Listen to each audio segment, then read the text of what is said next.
courage to carry out the Lord's plan. In today's uncertain times, even we women are called to carry out the Lord's work with the same courage. Then, third, women of boldness. Jesus was crucified on a cross. He died, was buried, and on the third day, he rose from the dead. Who was the first person to give out this news of resurrection? Was it Peter? No. Was it John? No. But it was Mary Magdalene, a woman who proclaimed the good news of Jesus rising from the dead. She was among the many women group of women and the 12 disciples to walk with Jesus while they were proclaiming the good news of the kingdom of God. She was there with Jesus, taking care of the finances, supported Jesus in all the way until the death.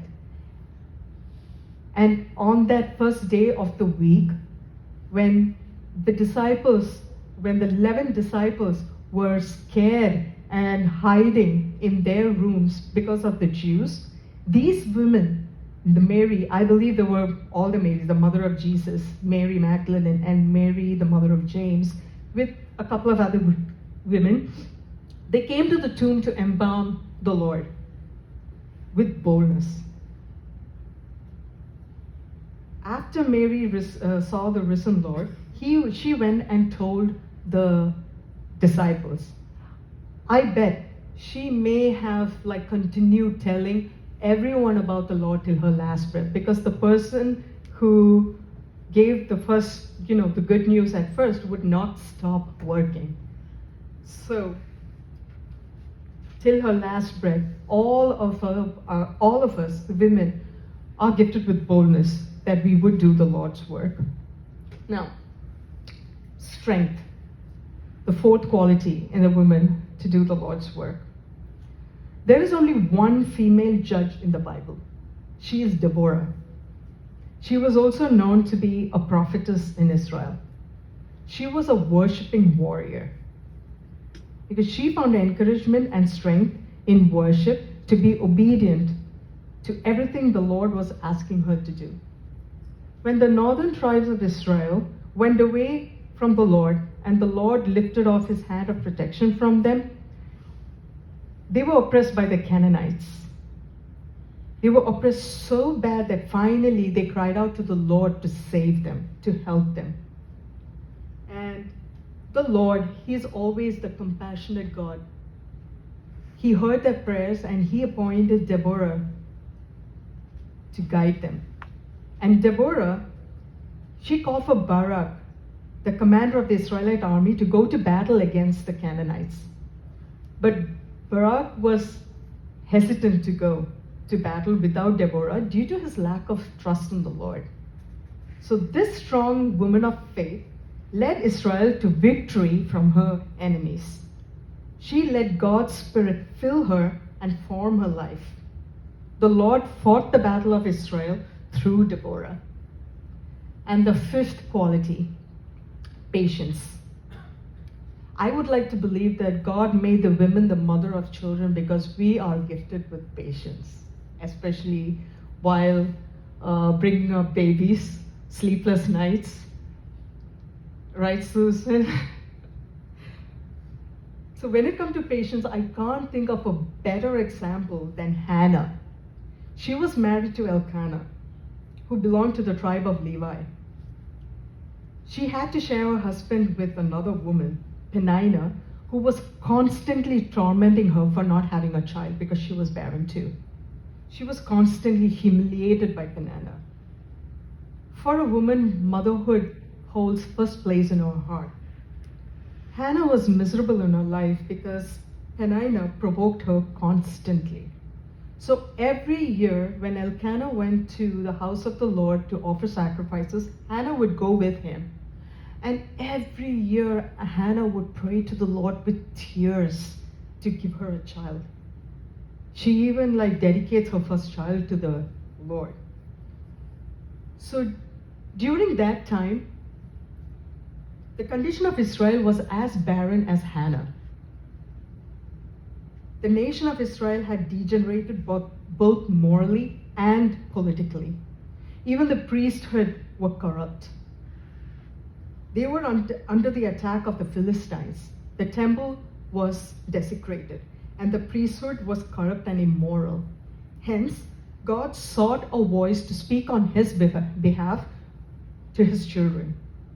So when Hannah kept on praying to the Lord, it aligned with the Lord's plan to bring out a voice to speak for him.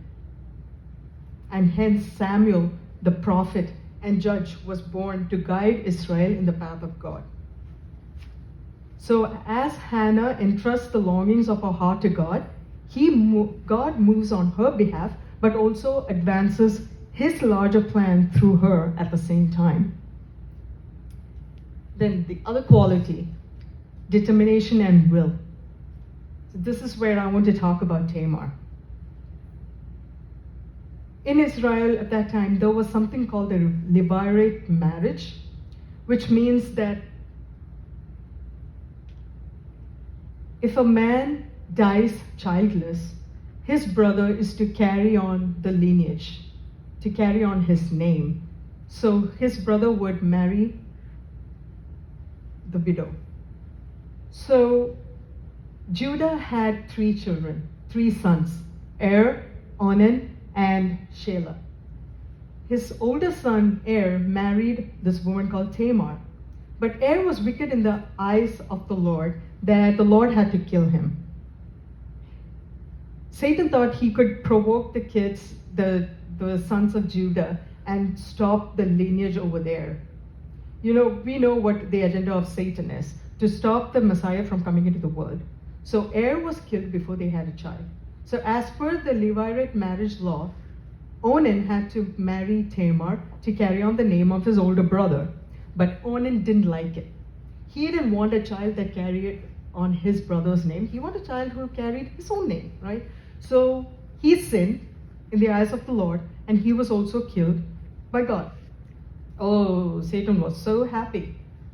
So Judah, he didn't trust in the Lord. He thought that, oh, if Tamar marries my 3rd son, he will die too.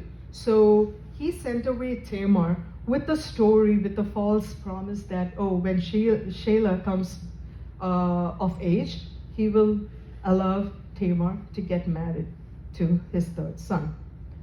But Judah didn't keep his promise. Even after Shelah came of age, he didn't let Tamar know. And Tamar saw this. Tamar knew that Judah was not going to do it. And all women, they want to be mothers. And they hold the family dear. They want a lineage, the generation to continue. So Tamar was a smart woman with determination and will. She decided that, okay, the family of Judah, the tribe of Judah will have a generation. So what did she do? She disguised herself as a colored prostitute. And because Judah was, of course, he was not fully following the Jewish law. He was not fully following the law of the Lord. And he went to all this, he went to cult prostitutes to expand his farming, his, the business that he had. So he went and slept. Tamar tricked him into sleeping with her, and thus a seed was planted in her. Tamar didn't know definitely, but of course, whether she did it right, in our eyes, it will be wrong. But she was like, she herself didn't know. God was like working behind the scenes. So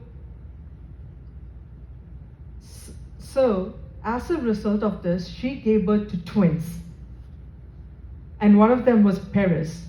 And Perez is the great, so many great-grandfathers of Jesus. But it is her determination and will that carried on, that helped bring in a descendant that would further lead to the birth